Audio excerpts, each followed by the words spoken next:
As a boy growing up on a Minnesota farm, Steve Krog looked up each day as the North Central Airlines DC-3 passed directly overhead on its daily flight from Minneapolis to Brookings, South Dakota. The sight of that graceful airliner inspired a dream of aviation, a dream that Steve would fulfill as a pilot, airplane owner, instructor, writer, and mentor.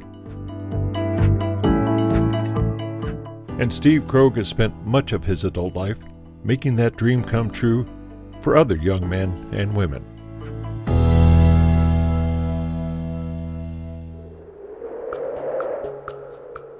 Steve's own dream of flight began to come true in 1968 during his junior year in college, when he took his first flying lesson. He passed his private pilot check ride in less than a year with just under 40 hours of flight time.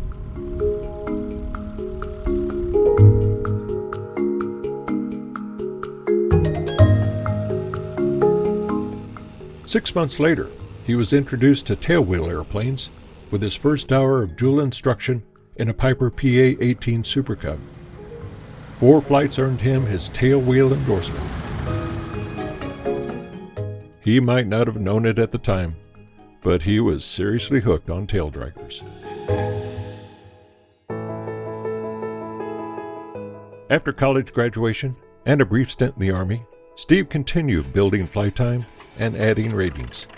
In less than 1 year in 1972 and 73, he earned his commercial ticket and his multi-engine and instrument ratings and became a certified flight instructor. The dream of flight had certainly caught hold of Steve and never let go. In the early 1980s, Steve and his wife Sharon moved to Hartford, Wisconsin. There were a few tailwheel airplanes at Hartford's airport, but their owners were not flying them. The FAA had recently declared that tailwheel pilots needed a tailwheel endorsement, signed off by a tailwheel instructor. But there were no tailwheel instructors to be found, so their airplane sat idle. But Steve could fix that. He quickly renewed his CFI rating and began training those pilots on weekends.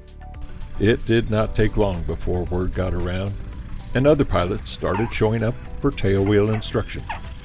To meet the demand, Steve bought a slightly ragged 7AC Champ and began offering tailwheel instruction on weekends and summer evenings.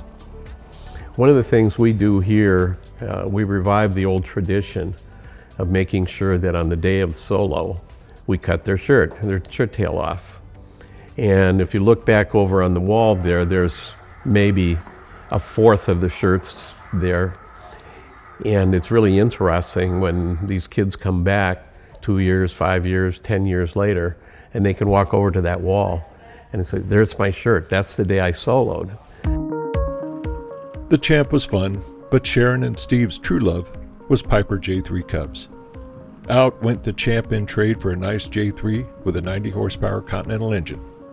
And before long, Steve was instructing in the Cub all day on the weekends and several evenings during the week.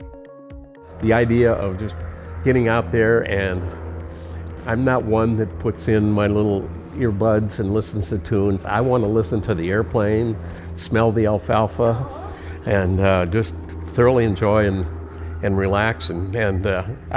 Every morning when I take off with a student, I'd look out and look at that wing and go, oh, I can't believe it, we're flying. After 15 years of instructing in his spare time, Steve left his successful advertising career and, with Sharon's full support, opened a small flight school called Cub Air Flight at Hartford. Word spread quickly, and it took just 5 days to sign up 21 students. All of Cub Air's flight training was done in Piper Cubs, except for the required night flying, instrument, and tower work. For those lessons, a tired Cessna 150 served quite well enough. Today, Cub Air Flight employs several instructors and continues to train about 20 new pilots and sign off about 20 new tailwheel endorsements each year. Its students come from all over the U.S. and a dozen foreign countries, and many of them have gone on to careers in commercial or military aviation. And some of these kids have really, I'm very proud of them. There's a number of these kids that have gone on to bigger and better things. There's one kid that really made an impression on me. Nick Koza was his name. I got acquainted with him when his parents camped next to us at Oshkosh many, many years ago. Nick was, I think, 7 years old at the time. Nick went on, and he went through Marine ROTC at, I think, Kansas State, and then went right into the Marines and the aviation program.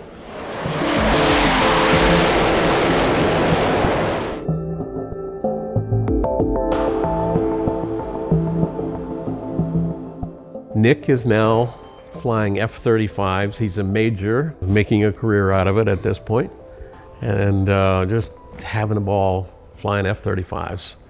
I'm so proud of that kid. Steve also publishes newsletters for 3 type clubs, and over the years, he has expanded those newsletters from mimeograph sheets to world-class publications.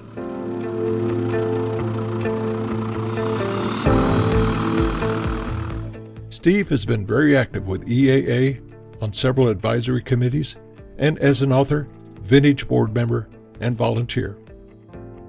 He hosted the 75th and 80th anniversary celebrations of the Piper Cub at Cub Air, and each time organized an early morning mass arrival flights of Cubs to AirVenture.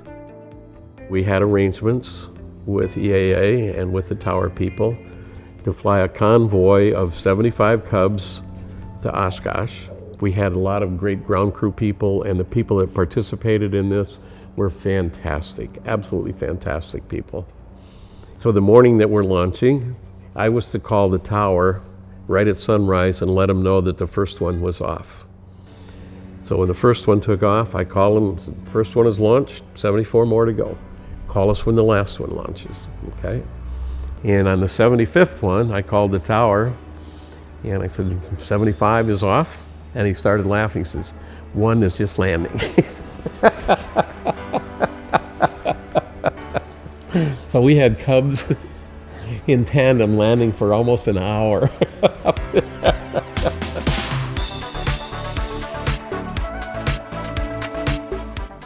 And he never forgot that farm boy who dreamed of flying while a DC-3 passed high overhead.